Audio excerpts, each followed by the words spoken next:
大家好，歡迎嚟到思睿 Keep Going， 我係思思。今集我想繼續同大家分享喬納森係當代財經大師嘅理財通識課第3章嘅核心觀點：學識謹慎花錢，真係可以用金錢買到幸福。不過呢種幸福唔係靠堆砌名牌，唔係靠不斷升級消費，更唔係靠睇似好豪華嘅生活，而係靠你點樣用錢去為人生增值。書中提出一個好有趣嘅概念：快樂跑步機。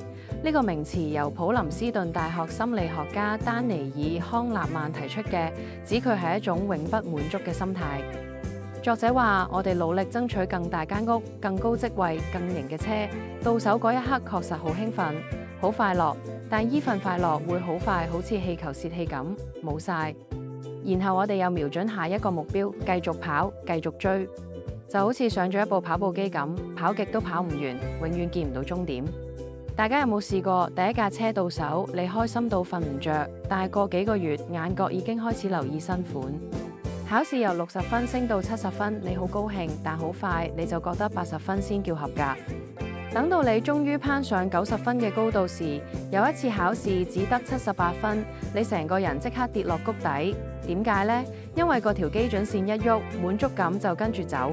有人話，幸福感其實唔在於我擁有幾多，而在於我同身邊人比較下係咪有面。作者都認同呢個觀點，社會比較確實影響你嘅感受。但當你生活已經達到一個基本水平，仍然不停加速追趕，而快樂依然冇咩起色，咁就代表你好大機會已經喺快樂跑步機上邊狂奔。如果我哋已經上咗依部快樂跑步機，咁點算呢？喬納森喺書入邊俾咗6個具體建議，令我哋可以喺快樂跑步機上面走翻落嚟。喺開始依6個建議之前，希望大家俾個 like 支持下我。事不宜遲，我哋即刻開始本集內容。1. 買體驗，唔好淨係買嘢。我哋成日以為買得多就會快樂，新車、大屋、最新手機、新衫、新鞋，買嗰刻真係開心。但問題係物件會舊、會壞、會隨時間失去價值，甚至可能變成你嘅煩惱來源。車撞咗，屋頂漏水，電話突然壞咗，你嘅情緒即刻被牽動。我有朋友屋企囤積好多物件，但呢啲物件唔單止冇改善佢嘅生活，而且隨住物件嘅累積，佢嘅生活空間逐漸變細。體驗唔同，一次行山嘅日出，一場 live 演唱會，一趟背包之旅，一個同爸爸下廚嘅晚上，呢啲唔會折舊。隨住時間流逝，我哋可能細節會忘記，但係記憶會慢慢陳釀。而且體驗通常牽連住人與人之間嘅連結，會為你嘅人生觀加深色調。講個故事俾你聽，維珍集團創辦人理查德布蘭森本身就係一個體驗至上，佢實踐者。佢使錢唔係為咗買更多物件，而係創造瘋狂體驗。以氣球穿越大西洋，建立太空旅遊，對佢嚟講，錢係用嚟打開活過嘅感覺。你未必需要坐上太空船，但你可以用一個週末帶父母去行一段佢咁細個行過嘅街，聽翻佢哋嘅故事。呢啲體驗會陪你行往後嘅人生。第2個建議，學識珍惜，延長快樂半衰期。新鮮感會褪色，依佢係人性，但你可以設計生活，令新鮮感延緩褪色。例如，升咗職，我可以揾3個你感恩嘅人一齊食一餐飯。旅行翻嚟，選幾張相印出嚟，裝框掛咗廳度，每次經過停3秒，重溫一個畫面，一句對話。屋企裝修完，拉開張椅坐喺窗口，數數自己最中意呢個家嘅3個位等等嘅方法，都可以延長新鮮感。心理學研究叫呢種做法做感恩練習同正向回味。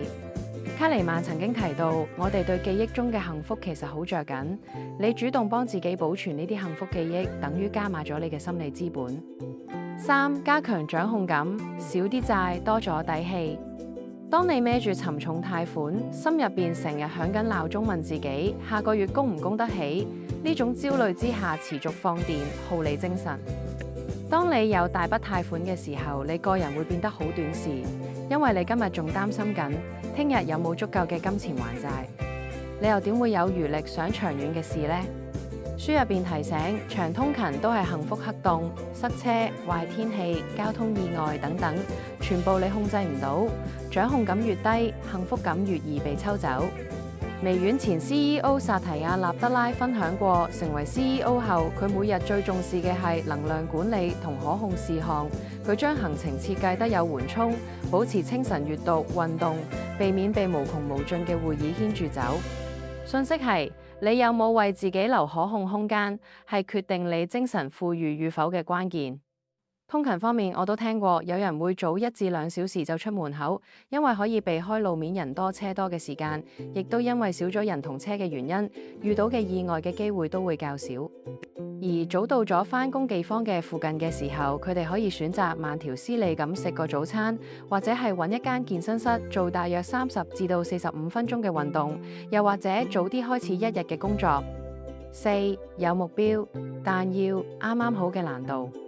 快樂唔係喺梳化上攤到永遠，真正嘅滿足係嚟自你挑戰一啲你有機會成功嘅事。心理學家契克森米哈賴稱呢種沉浸狀態為心流。進入心流狀態嘅時候，自我同時間嘅感覺會暫時消失。日本馬拉松傳奇跑手高橋尚子唔係天之驕女，但喺佢用遞進式難度嘅訓練方法，佢同佢嘅教練選擇多練小賽，專注訓練，用高強度、高品質嘅訓練逐步提升體能，改善技術啦，最終獲得世界紀錄同奧運金牌嘅成績。不論付出幫人，其實係幫緊自己。義工服務唔止幫社區，仲會令你自我感覺良好。我哋成日都聽到助人自助呢句話，就係當我哋提供支持，睇到對方改善，會為我哋帶嚟真實嘅愉悅，亦提升自我效能感。有時我哋會透過幫人過程，發現自己嘅不足或發展到新嘅技能，從而提升自我。6. 把時間俾最重要嗰班人啦。有研究指出，同你相愛嘅人相處係提升幸福感最穩陣嘅投資之一。長久關係需要時間灌溉，我哋可以透過共餐、散步、冇手機嘅深入傾談嚟改善關係。我都聽有大公司嘅 CEO 講過，無論工作幾忙碌，佢都每日都會同家人共進晚餐，依啲維繫家庭關係嘅方法。呢啲細水長流嘅時光，相信會成為面對壓力嘅避風港。一口氣聽完以上6個建議，你不如試下運用佢哋。例如伴侶或家人生日時，試下用一次簡簡單單嘅旅程，代替一份名貴嘅禮物。當你開始用錢買體驗而唔係堆物件，用儀式珍惜已擁有嘅恩典，用設計提升掌控，用目標點燃心流，用付出擴大胸懷，用時間灌溉關係，你會發現你部快樂跑步機慢慢停低，腳下嘅路變成你自己嘅方向。最後送你一句卡尼曼嘅啟發：我哋有2個自己，正在生活嘅經歷自我，同埋回望過去嘅記憶自我。理財、時間、關係最好都同時照顧2者，每日過得舒服，翻轉頭睇又覺得值得。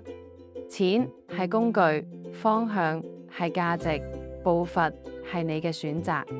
你又同唔同意作者嘅睇法？你準備好用以上6個建議，幫自己走返落呢部快樂跑步機未？